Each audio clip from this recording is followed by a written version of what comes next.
संकल्प की सिद्धि के लिए समाज की ताकत कितनी महत्वपूर्ण है, प्रधानमंत्री मोदी इसे अच्छी तरह से समझते हैं। यही वजह है कि सामाजिक परिवर्तन के लिए जन जागरण की अगुवाई उन्होंने लोकप्रिय कार्यक्रम मन की बात के जरिए की। प्रधानमंत्री ने समय समय पर जो आह्वान किए, उसका सकारात्मक प्रभाव स्पष्ट रूप से अनेक बार देखा गया।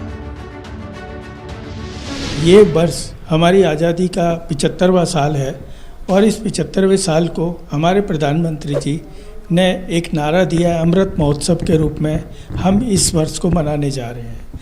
इसी श्रृंखला में प्रधानमंत्री जी ने और एक आह्वान किया, हर घर तिरंगा।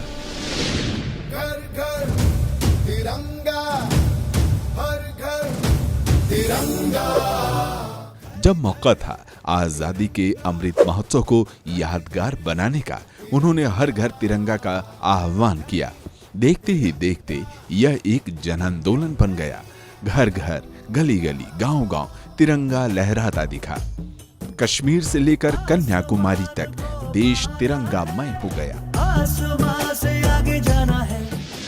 अमृत महोत्सव और स्वतंत्रता दिवस के इस विशेष अवसर पर हमने देश की सामूहिक शक्ति के दर्शन किए हैं। एक चेतना की अनुभूति हुई है।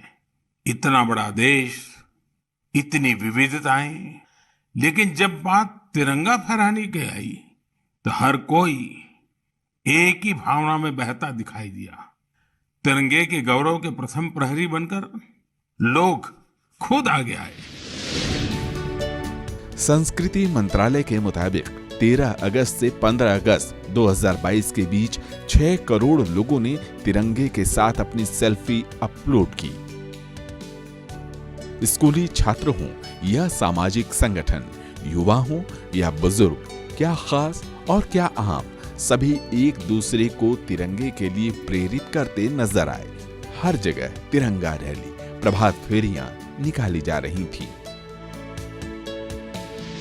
लोगों ने तिरंगा अभियान के लिए अलग अलग इनोवेटिव आइडियाज भी निकाले, जैसे युवा साथी कृष्णिल अनिल जी ने। अनिल जी एक पजल आर्टिस्ट हैं और उन्होंने रिकॉर्ड समय में खूबसूरत तिरंगा मोज़ेक आर्ट तैयार की है।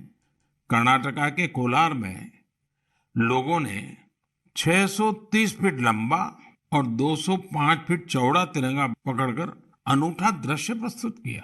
असम में सरकारी कर्मियों ने दिधाली पुखरी वार मेमोरियल में तिरंगा फहराने के लिए अपने हाथों से 20 फीट का तिरंगा बनाया।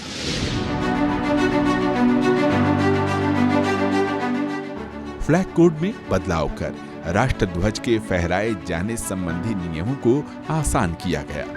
अभियान ने लोगों के बीच देशभक्ति की भावना को प्रबल तो किया ही, साथ ही भारतीय स्वतंत्रता संग्राम, उसके नायकों और तिरंगे की कहानी को जानने का अवसर भी दिया। इस दौरान तकरीबन 500 करोड़ रुपए से ज्यादा के झंडों की बिक्री हुई। We are very very proud that we are part of this Har Ghar Tiranga campaign, and every employee of Shahi, they are very very excited that they are contributing to the nation. तो आपको लोगों में अलग ही उत्साह दिखेगा, उत्साह के साथ बड़े ही they are contributing. बहुत ज़्यादा मैं बोल नहीं सकती हूँ, इतना ज़्यादा खुश हूँ और गर्व इसलिए है कि हमें ये मौका मिला है बनाने के लिए, क्योंकि ये हमारी शान है। हर घर तिरंगा अभियान की वजह से लोगों में राष्ट्र गौरव का भाव का संचार हुआ। लोगों ने इसे आत्मसात भी किया। तिरंगा हमें जोड़ता है, हमें देश के लिए कुछ करने के लिए प्रेरित करता है। मेरा एक सुझाव ये भी है कि 2 अगस्त से 15 अगस्त तक हम सभी अपनी सोशल मीडिया प्रोफाइल पिक्चर में तिरंगा लगा सकते हैं। वैसे क्या आप जानते हैं, 2 अगस्त का हमारे तिरंगे से एक विशेष संबंध भी है। इसी दिन पिंगली वेंकैया जी की जन्म जयंती होती है, जिन्होंने हमारे राष्ट्रीय ध्वज को डिजाइन किया था। यह पहली बार नहीं जब मन की बात के जरिए प्रधानमंत्री ने जन जन को राष्ट्रीय मिशन से जोड़ा और उन्हें जागरूक किया, बल्कि जब से मन की बात का प्रसारण शुरू हुआ है तब से लेकर आज तक कई जन जागरण अभियानों में इसका प्रभाव स्पष्ट रूप से दिखा है।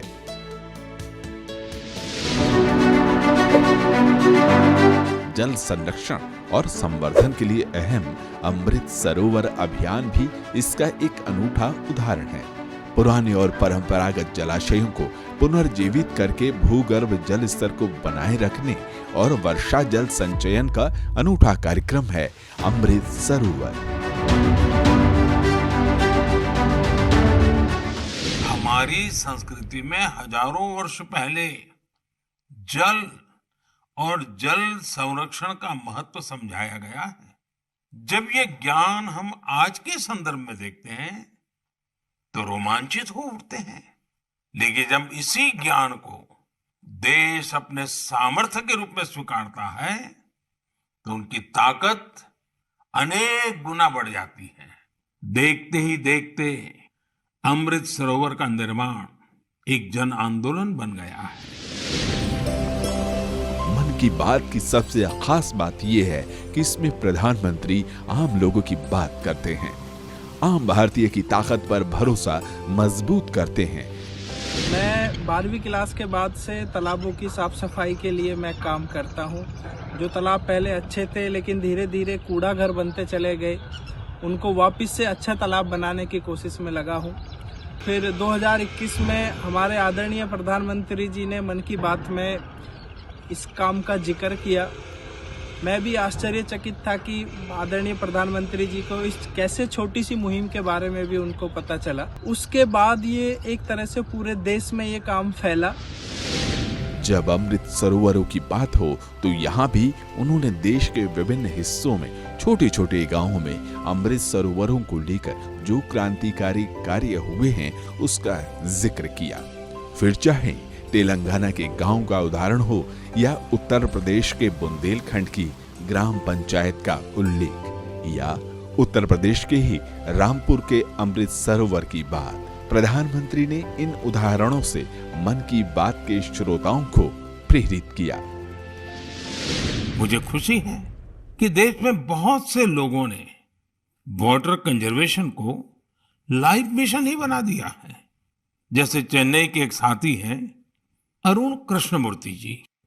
अरुण जी अपने इलाके में तालाबों और झीलों को साफ करने का अभियान चला रहे हैं।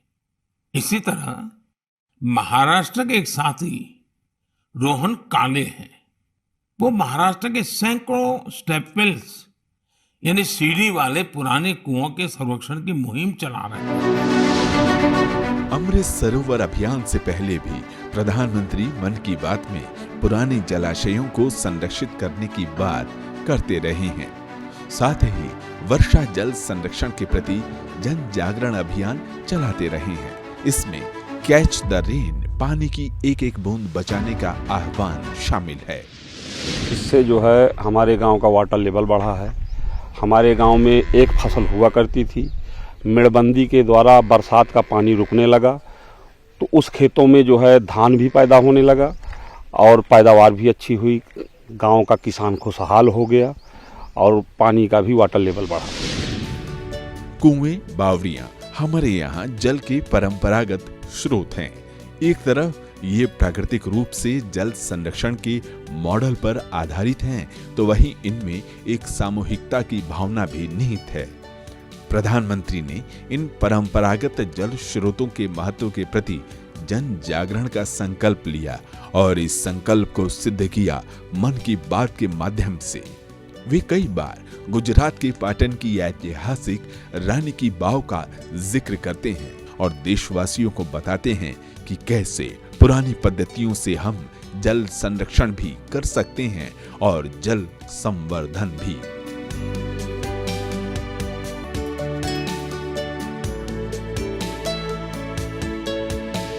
जब हम काम करते थे 40 साल पहले से तो हमें कोई देखता नहीं था, लेकिन आज जब उनके भाषण सुनते हैं नरेंद्र मोदी जी का तो वो पानी पे बहुत अच्छे से बोलते हैं। तो वो जब बोलते हैं तो सच में उनको ग्राउंड स्तर का नॉलेज है, पानी का नॉलेज है, धरती का ज्ञान है, और मैंने उनको कई दफ़े सुना है तो बड़ा अच्छा लगता है।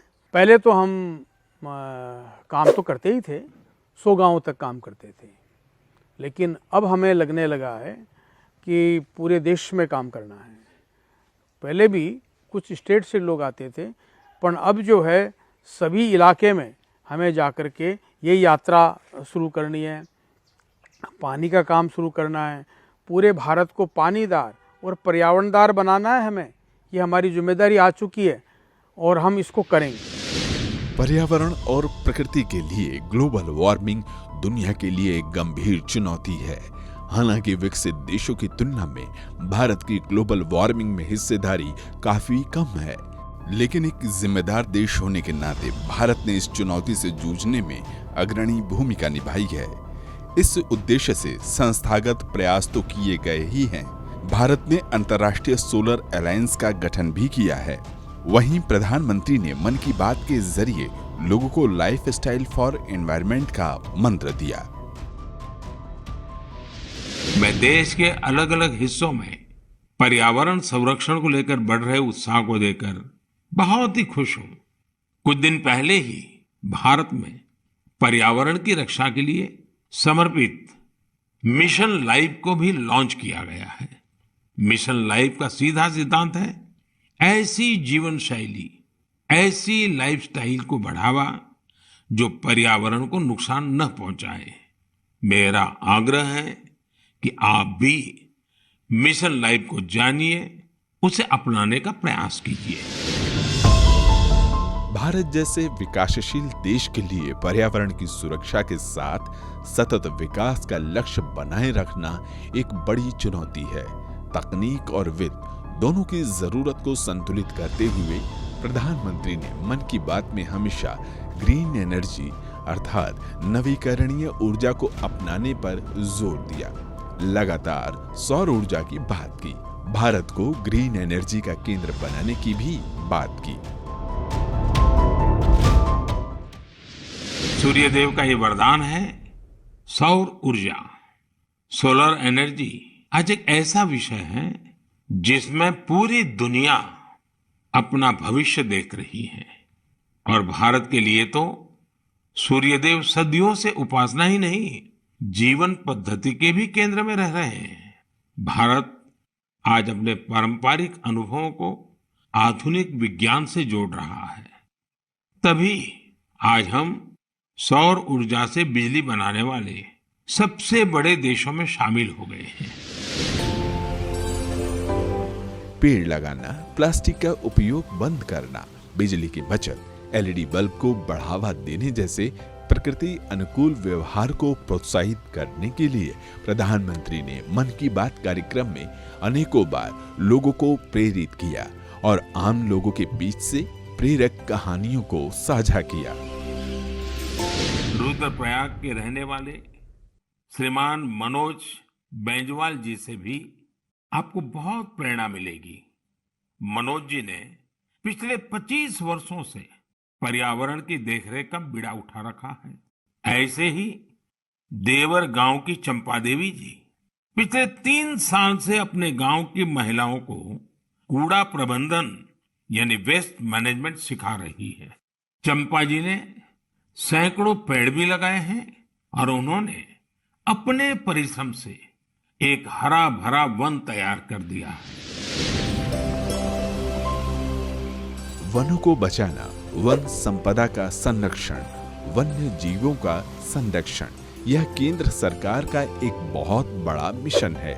प्रधानमंत्री नरेंद्र मोदी ने पर्यावरण मैप पर भारत को अग्रणी राष्ट्र बनाने के उद्देश्य से कई कदम उठाए हैं और मन की बात के जरिए लोगों के बीच इन मुद्दों के प्रति जागृति पैदा की है। हाल में ही मध्य प्रदेश के पालनपुर कुनू में नामीबिया से लाए गए चीते और इसके जरिए बायोडायवर्सिटी का संदेश भी देना एक बहुत बड़ा कदम रहा। भारत में 70 साल बाद चीतों की वापसी हुई है। देश के कोने कोने से लोगों ने भारत में चीतों के लौटने पर खुशियां जताई हैं। 130 करोड़ भारतवासी खुश हैं, गर्व से भरे हैं। यह है भारत का प्रकृति प्रेम।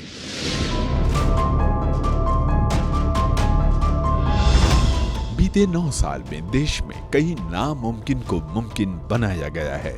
इसमें मन की बात कार्यक्रम ने जागरूकता या कहें तो सामाजिक भूमिका और उसके योगदान को मजबूती दी। देश की सांस्कृतिक विविधता को सुदृढ़ करने के लिए प्रधानमंत्री ने मन की बात के मंच का प्रयोग किया। भारत की संस्कृति, हमारी भाषाओं, हमारी बोलियां, हमारे रहन सहन, खान पान का विस्तार, ये सारी विविधताएं हमारी बहुत बड़ी ताकत है। पूरब से पश्चिम तक, उत्तर से दक्षिण तक भारत को यही विविधता एक करके रखती है, एक भारत श्रेष्ठ भारत बनाती है। कला, संगीत, साहित्य, त्योहार और अलग अलग परंपराओं का सम्मिश्रण है संस्कृति, और राष्ट्र विकास में सांस्कृतिक पहलू एक प्रमुख सूत्र है। साहित्य संगीत कला विहीनः साक्षात पशु पुच्छ विषाणहीनः, यानी कि साहित्य संगीत और कला के बिना अगर मनुष्य है तो वो पशु समान है। ये तो हमारी भारतीय संस्कृति कही गई है, बस उसी को आगे लेकर जा रहे हैं। और प्रधानमंत्री ने जो 5 प्रण दिलवाए थे उन्होंने सबसे पहले प्रण ये था कि हमारी विरासत पर हमें गर्व करना चाहिए। तो ये विरासत पर हम गर्व करना हमारी नई युवा पीढ़ी को सिखा रहे हैं, और यही कलाएं जो आत्मसात करके युवा शक्ति अपने कलाओं को प्रोत्साहित करके अपनी कलाओं को आगे ले जा रहे। प्रधानमंत्री जी हमारे नरेंद्र मोदी जी को बहुत तहे दिल से शुक्रिया देना चाहूँगी कि हम जैसे छोटे से कलाकारों को बहुत प्रोत्साहित करते हैं, और कला की दिशा में जब हम नया कुछ करना चाहते हैं तो हमें आगे बढ़ने का अवसर देते हैं। देश के विविध रंगों के प्रति प्रत्येक नागरिक में गौरव का भाव हो, वह भाषा और परंपरा की बाध्यता छोड़ देश की हर एक परंपरा का सम्मान करे, उसे आत्मसात करे। यही तो है एक भारत श्रेष्ठ भारत का मकसद। एकता के इस संकल्प को जन जन तक पहुंचाने में एक बार फिर मन की बात सहज और सरल अंदाज में देश की विविध संस्कृति को रेखांकित करने के लिए सबसे उज्जवल उदाहरण कुंभ मेलों का है, और प्रधानमंत्री ने मन की बात में इसका प्रभावशाली उपयोग किया। कुंभ का स्वरूप विराट होता है, जितना दिव्य उतना ही भव्य। देश और दुनिया भर के लोग आते हैं और कुंभ से जुड़ जाते हैं। कुंभ मेले में आस्था और श्रद्धा का जन सागर उमड़ता है। एक साथ एक जगह पर देश विदेश के लाखों करोड़ों लोग जुड़ते हैं। कुंभ की परंपरा हमारी महान सांस्कृतिक विरासत से पुष्पित और पल्लवित हुई है। भारत की एकता उसकी संस्कृति में निहित है। असल में भारत की संस्कृति एक ऐसा मजबूत सूत्र है जिससे हमारा पूरा राष्ट्र बंधा हुआ है। फिर चाहे कुंभ मेला हो, जिसमें एक मिनी भारत के दर्शन होते हैं, या उत्तर से दक्षिण तक और पूर्व से पश्चिम तक फैले हमारे तीर्थ स्थल, या 12 ज्योतिर्लिंगों या 52 शक्ति पीठ। यही नहीं, हमारे पारंपरिक उत्सव और मेले भी धार्मिक और आध्यात्मिक आयोजनों के साथ राष्ट्रीय एकता के वाहक होते हैं।